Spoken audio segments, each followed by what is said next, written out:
যে তোমরা কি করো, তোমরা তোমাদের সন্তানদেরকে নামাজের প্রতি তালকিন করো, 10 বছরের ভিতরে নামাজ না পড়লে তাদেরকে শাস্তি দাও।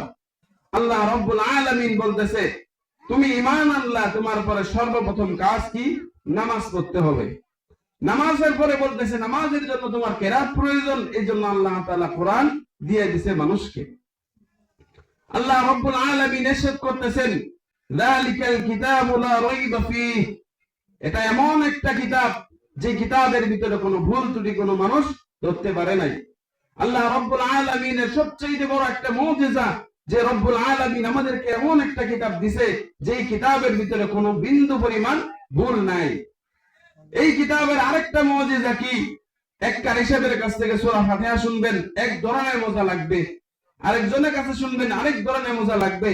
আল্লাহ রাব্বুল আলামিন এমন একটা কালাম আমাদেরকে দিবেন যে জীবনে লক্ষ কোটি বার সূরা ফাতিহা পড়ি কিন্তু জীবনেও মজা শেষ হয় না। এটা হচ্ছে আল্লাহ রাব্বুল আলামিনের কোরআনের একটা মুজিজা। এদের ব্যাপারে বলতেছেন লা রাইবা ফীহি হুদাল লিল মুত্তাকিন, এই কোরআনটা ওই ব্যক্তিদের জন্য হিদায়াত হবে যারা মুত্তাকি হবে। আল্লাহ রাব্বুল আলামিন বলতেছেন মুত্তাকি কারা। এখন মুত্তাকিদের পরিচয় আল্লাহ রাব্বুল আলামিন দিতেছেন আল্লাযীনা ইউমিনুনা বিল গায়ব, যারা গায়বের প্রতি বিশ্বাস রাখে।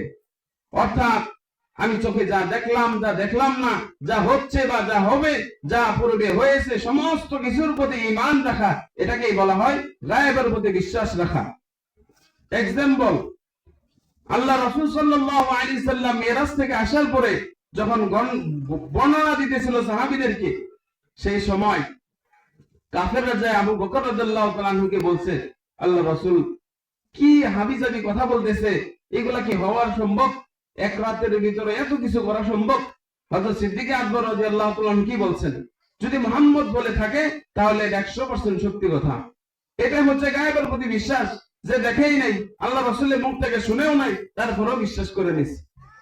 আল্লাহ রাব্বুল আলামিন বলতেছেন আল্লাযীনা ইউমিনুনা বিল গায়ব ওয়া ইয়াকিমুনাস সালাত, যারা নামাজ আদায় করবে, ওয়া ইউতুনাজ যাকাত, যাকাত আদায় করবে, ওয়া মিম্মা রাযাকনাহুম ইউনফিকুন, আমি আল্লাহ তাকে যে সম্পদ দান করছি সেই সম্পদ থেকে সে আল্লাহর রাস্তায় খরচ করবে। এই 4 শ্রেণীর ব্যক্তিরা হচ্ছে মুত্তাকিন। আর এই 4 শ্রেণীর ব্যক্তিদের জন্যই কোরআনটা হবে হেদায়েত স্বরূপ। 5 নাম্বার, আল্লাহ রাব্বুল আলামিন বলতেছেন এই 4 শ্রেণীর বাদে আরো কিছু মানুষ আছে যাদেরকে আল্লাহ তাআলা হেদায়েত দিবেন। ওয়াল কাযিমিনাল গায়যা ওয়াল আফিনা আনিন নাস, যে রাগান্বিত অবস্থায় পর্যাপ্ত পরিমাণ রাগ হইছে, এই রাগ অবস্থায় আরেকজন মুসলমানকে সে মাফ করে দিছে। এদের ব্যাপারে আল্লাহ বলছেন ক্বাদ আফলাহাল মুমিনুন, এরাই প্রকৃত মুমিন, তারা সফল কাম। আল্লাযীনা হুম ফি সালাতিহিম খাশিউন, নামাজে যখন দাঁড়াবে তখন দিলটা থাকবে ভয় ভয় অবস্থায়, যে আমি তো আল্লাহর সামনে দাঁড়াইছি, দুনিয়ার কোনো মানুষের সামনে দাঁড়াইছি না।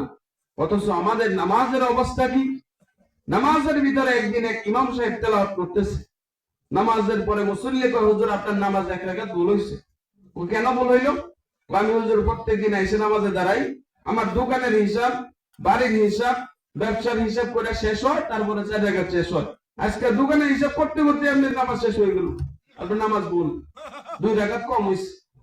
এইটা হইছে আমাদের নামাজের অবস্থা।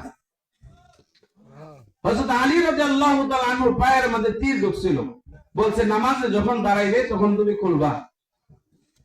তাহলে বুঝেন নামাজের ভিতরে কতটা তাদের দেয়াল খেয়াল ছিল। আজকে আমাদের দেয়াল খেয়াল কতটুকু? নামাজের প্রথম শর্ত হলো কি, নামাজের ভিতরে দুনিয়ার চিন্তা করা যাবে না, আমরা করতেছি। নামাজের ভিতরে খাওয়া যাবে না, খাইতেছি। নামাজের ভিতরে কথা বলা যাবে না, কথা বলতেছি। নামাজের ভিতরে খুশুখুজুর মতো কিছু কাজ করা যাবে না, করতেছি। আল্লাহ রাব্বুল আলামিন সবচেয়ে বড় গুরুত্বপূর্ণ যে বিষয়টা তেলাওয়াত, যেটা আমাদের কারোই সহি না। আমরা ভাবতেছি যে কোরআন শরীফ শিখবো, বয়স হয়ে গেছে, এখন তো আর শেখার সময় নাই। দোস্ত, এটা সময় আছে। আল্লাহ রাসূল সাল্লাল্লাহু আলাইহি সাল্লাম হাদিসে বলছেন মান সালাকা তরিকান ইয়ালতামিসু ফীহি ইলমান সাহহালাল্লাহু লাহু তরিকান ইলাল জান্নাহ, কোন ব্যক্তি যদি ইলম শিক্ষার উদ্দেশ্যে ঘর থেকে বের হয়, কোন রাস্তা অবলম্বন করে, তাহলে আল্লাহ তার জান্নাতের রাস্তা সহজ করে দেয়। আমরা মানুষ চাইতে পারি না, চাওয়ার জন্য দুইটা জিনিস প্রয়োজন যে কোনো জিনিসের ক্ষেত্রে। এক নাম্বার হচ্ছে ইলাইহি মাআব, সেই জিনিসের প্রতি পূর্ণাঙ্গ পরিমাণ দিল থেকে চাহাত থাকতে হবে, যে কোনো মূল্যেই হোক আমার এই জিনিসটা প্রয়োজন। এবং সাথে সাথে মেহনত করা, ওয়াল্লাযীনা জাহাদু ফীনা লানাহদিয়ান্নাহুম সুবুলানা। আল্লাহ তাআলা বলছেন যারা দ্বীনের রাস্তায় আসবে, দ্বীন শিক্ষার জন্য চেষ্টা মেহনত করবে, তাদের জন্য আল্লাহ তাআলা হাজারো রাস্তা খুলে দিবেন।